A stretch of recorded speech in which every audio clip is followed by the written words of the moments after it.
Hi everyone. ఈరోజు మనం GS గురించి చూద్దాం. సో ఈ జనరల్ స్టడీస్ అనేదాన్ని మనం ఎలా చదవాలి, ఏమేమి బుక్స్ చదవాలి అనేది ఈ వీడియోలో చూద్దాం. సో ఇందులో ఫస్ట్ వచ్చేసి మనకు జనరల్ స్టడీస్ పేపరు ఎస్ఐకి వచ్చేసి 200 క్వశ్చన్స్ 200 మార్క్స్కి ఉంటుంది. అంటే ఈచ్ క్వశ్చన్ 1 మార్క్. వాటిల్లో ఫస్ట్ మనకు టోటల్ 6గా డివైడ్ చేయొచ్చు జనరల్ సైన్స్ పేపర్ని. Geography, history, polity, economics, general science, current affairs. So Geography వచ్చేసి 30 మార్క్స్కి ఉంటుంది, హిస్టరీ వచ్చేసి 30 మార్క్స్, పాలిటీ 30 మార్క్స్ అంటే 30 questions, economy 20 marks, general science 40 marks, current affairs 40 to 50 marks. అంటే ఈచ్ క్వశ్చన్ 1 మార్క్ కాబట్టి 30 marks అంటే 30 క్వశ్చన్స్ అలా ఉంటుంది. సో ఇందులో ఫస్ట్ మనం 1 by 1 ఏ బుక్ చదవాలి, ఏం చదవాలి అనేది చూద్దాం. సో ఫస్ట్ వచ్చేసి జియోగ్రఫీలో 2 పార్ట్స్ ఉంటాయి. ఒకటి physical geography, next economic geography. Physical geography అనేది ఫిక్స్డ్ ఉంటుంది 95%. ఎకానమీ జియోగ్రఫీ అనేది మనకు వచ్చే economy survey, latest updates, latest సర్వేస్ని బట్టి మారుతూ ఉంటుంది. సో ఇలా ఎకానమీ జియోగ్రఫీ. కానీ ఫస్ట్ మనం జియోగ్రఫీకి ఏమేమి బుక్స్ ప్రిఫర్ చేయొచ్చు.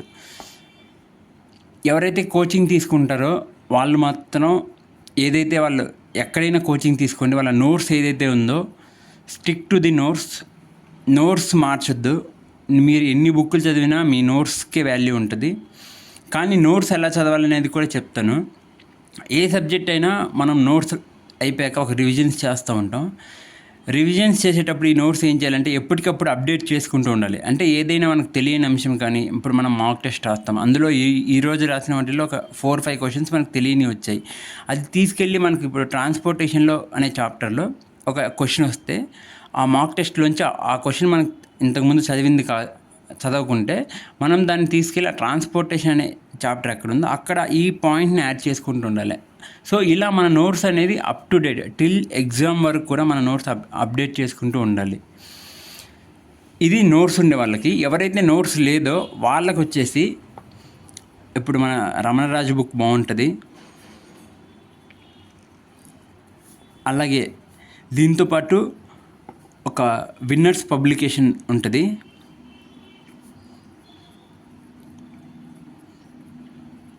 ఈ 2 బుక్స్ మనకి లైక్ ఎలా అంటే you can from Raman Raj ఏమో డిస్క్రిప్టివ్గా ఉంటుంది. విన్నర్స్ ఈ రెండింటికి డిఫరెన్స్ ఏంటంటే విన్నర్స్ కొంచెం కలర్ఫుల్గా ఉంటుంది. లైక్ జియోగ్రఫీలో మనం కొంచెం అట్రాక్టివ్గా ఉంటుంది బుక్ అనేది, కొంచెం కలర్స్ వేసి ఒక్కొక్కటి. రమణ్ రాజ్ ఏమో థియరిటికల్గా ఉంటుంది. సో 2 బుక్స్ చూడండి, అందులో మీకు ఏది బెటర్, ఏదైతే మీకు ఇంట్రెస్ట్ క్రియేట్ చేస్తుందో ఆ బుక్ తీసుకోండి. నెక్స్ట్ జియోగ్రఫీ ఎలా చదవాలనే దాని గురించి వచ్చేస్తే జియోగ్రఫీ అంతా మ్యాప్ ఓరియంటెడ్లోనే చదవాలి. విత్ మ్యాప్ అంటే మనం వన్స్ మన జియోగ్రఫీ ప్రతి చాప్టర్ కూడా నీకు మ్యాప్కి లింక్ అయి ఉంటుంది. ఫ్రమ్ స్టార్టింగ్ ఫిజికల్ ఇండియా దగ్గర నుంచి ఎండ్ ట్రాన్స్పోర్టేషన్, పాపులేషన్ వరకు టోటల్ 15 చాప్టర్స్ అరౌండ్ ఉంటాయి, including both physical and economic Geography. ఈ 17 చాప్టర్లు కూడా మీరు మ్యాప్ ఓరియంటెడ్లోనే చదవాలి. జస్ట్ మీకు చిన్న లింకేజ్ చెప్తాను ఎలా అని.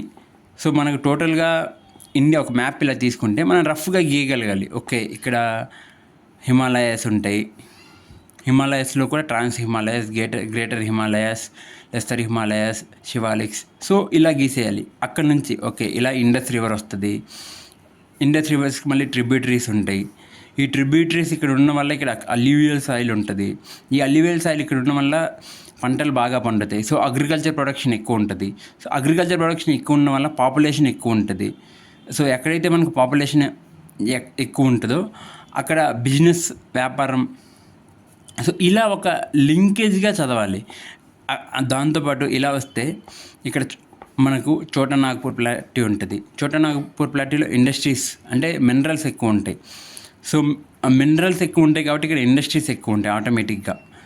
సో ఇండస్ట్రీస్ ఎక్కువ ఉన్నప్పుడు ఇక్కడ ఇండస్ట్రియల్ ఎంప్లాయ్మెంట్ క్రియేట్ అవుతుంది. ఎంప్లాయ్మెంట్ ఉంటుంది. సో ఇలా ప్రతిదీ కూడా మనము లింక్ చేసుకొని చదవాలి. ఇప్పుడు లైక్ ఇక్కడ బుందేల్ఖండ్ ఉంటుంది, ఇది కొంచెం డ్రై ఏరియా. సో ఇక్కడ పాపులేషన్ తక్కువ ఉంటుంది. అలాగా మనకు ఉత్తరప్రదేశ్, బీహార్లో ఎక్కువ పాపులేషన్ ఉండడానికి కారణం అక్కడ ఉండే alluvial soils, fertile land, agriculture ఎక్కువ ఉంటుంది. So population. సో ఇలా మనం ఒక్కొక్కటి ఇంటర్లింక్ చేసుకొని ఏది ఎక్కడ ఉంది, ఏ ప్లేస్ ఎక్కడ ఉంది అనేది మ్యాప్లో చూసి ఒకదానికొకటి ఇంటర్లింక్ చేసుకుంటూ ఉండాలి. సపోజ్ జస్ట్ ఇప్పుడు మనకు ఒక వీట్ అనే ఒక క్వశ్చన్ ఇచ్చాడు, వీట్ మీద, గోధుమల మీద మనకు ఆన్సర్ తెలియకున్నా కానీ మనం దాన్ని సింపుల్గా ఎలిమినేట్ చేసుకోవచ్చు. అంటే మనం మ్యాప్ ద్వారా చదివితే ఈవెన్ మనం చదవని క్వశ్చన్ వచ్చినా so that we can use some techniques, అంటే ఎలిమినేషన్ కానీ లేకుంటే ఇంకా ఏదైనా టెక్నిక్ ఉంటే వీటిని మనం మ్యాప్ బేస్ చదవడం వల్ల ఎక్కువ స్కోర్ చేయడానికి పాసిబుల్ ఉంటుంది. ఇప్పుడు మ్యాప్ లేదనుకో, లైక్ నువ్వు జస్ట్ బై హార్ట్ చేస్తావు, ఓకే గుజరాత్, మధ్యప్రదేశ్ అని. కానీ నీకు వన్స్ మ్యాప్లో ఉండే ఇలా లింకేజ్ ప్రకారం చదివితే యూ కెన్ ఫిల్టర్ అవుట్, చాలా ఆప్షన్స్ ఫిల్టర్ చేయొచ్చు, మ్యాక్సిమం క్వశ్చన్స్ ఆన్సర్ చేయడానికి ఉంటుంది.